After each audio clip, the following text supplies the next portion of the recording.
खूबसूरत दिन था ना इस दौर। तुम्हारा चीट करना मेरी जिंदगी का सबसे बड़ा धोखा था। तुमने कितने कॉकटेल लिए थे?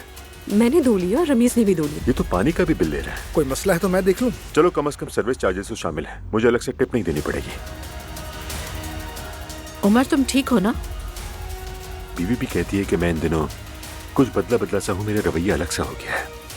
Good morning. क्या तुम्हारे पास हेयर ब्रश है? मैं अपना लाना भूल गई। तफसील सुनना चाहती हूँ आपसे, जितने हो सके उसके खिलाफ सबूत जमा करो। मोहब्बत करने वाले मिल ही जाते हैं। बिल्कुल मिलते हैं।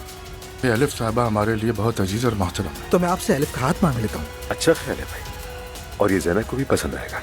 वक्त आने पर देखेंगे ये सब।